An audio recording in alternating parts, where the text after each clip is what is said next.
इधर हरियाणा में सत्ता की सियासत अब सड़कों, गलियों और वार्ड तक उतर आई है। नगर निगम और नगर निकाय चुनाव में इस बार मुद्दों से ज्यादा चेहरों की चर्चा है।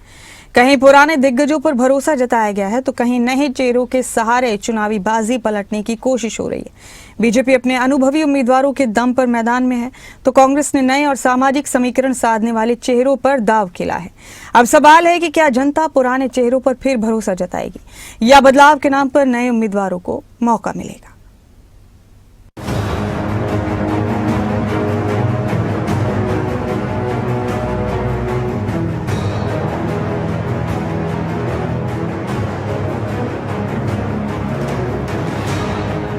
हरियाणा में एक बार फिर सियासी पारा चढ़ा है। शहरों की सत्ता का संग्राम शुरू है।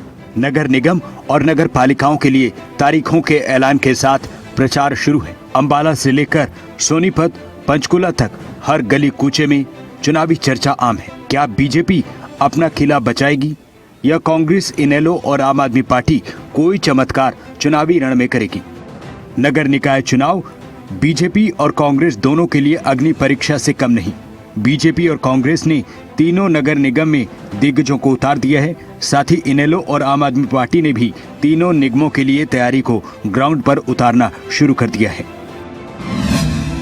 पंचकुला निगम चुनाव के लिए मेयर पद उम्मीदवारों में बीजेपी ने श्याम लाल बंसल को उतारा है।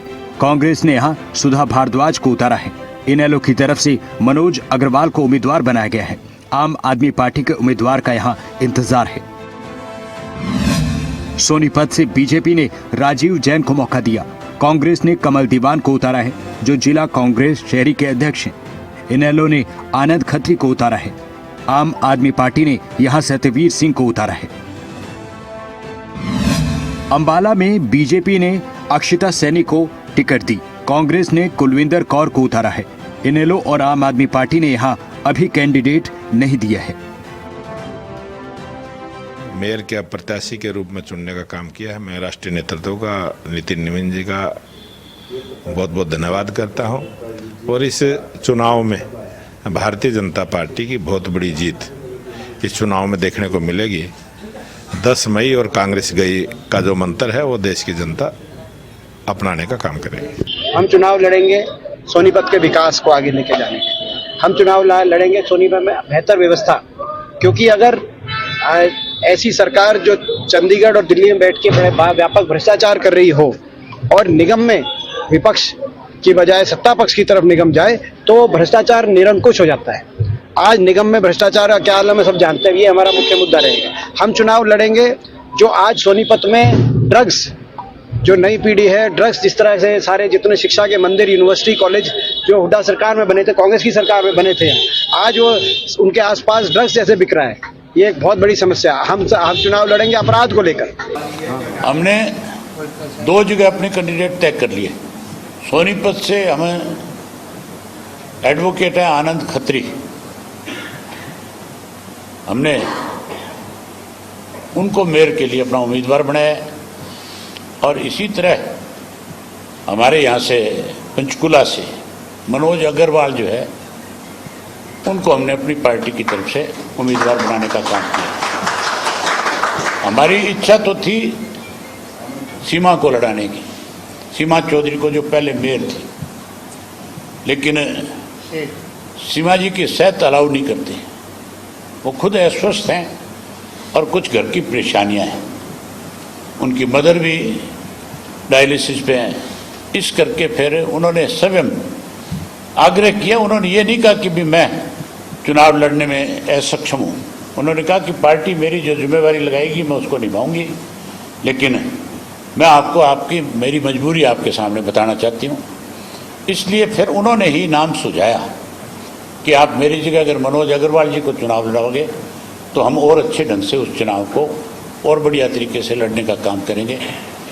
तो हमने वार्ड वाइज भी जो 20 वार्ड हैं उनमें भी अपने कैंडिडेट खड़े करेंगे और उनको मेयर का चुनाव लड़ाएंगे। बीजेपी ने अपने प्रत्याशियों का ऐलान कर ट्रिपल इंजन की सरकार का नारा दिया। बीजेपी की जीत विपक्ष की हार के दावों का जोर है।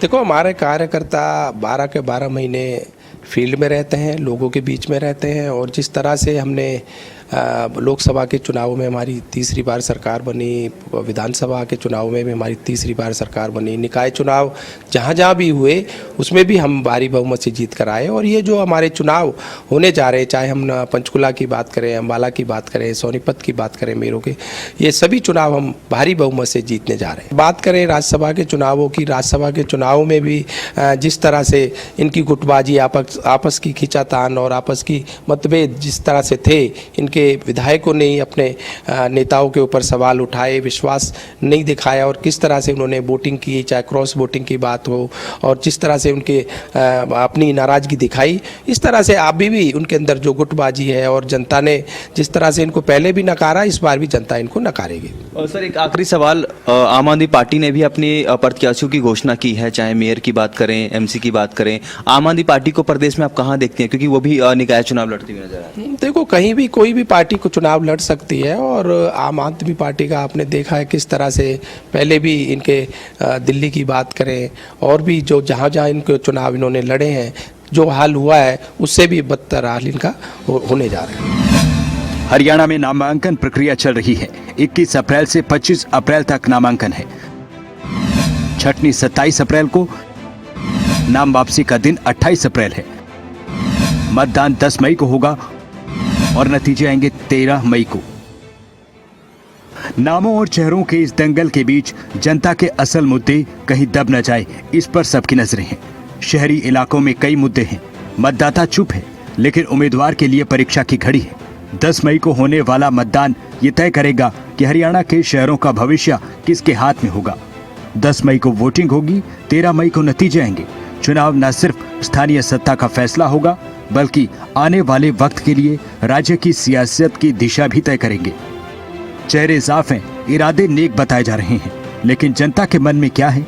10 मई को ईवीएम का बटन दबेगा और 13 मई को इन चेहरों की किस्मत का फैसला होगा। ब्यूरो रिपोर्ट, खबरें अभी तक।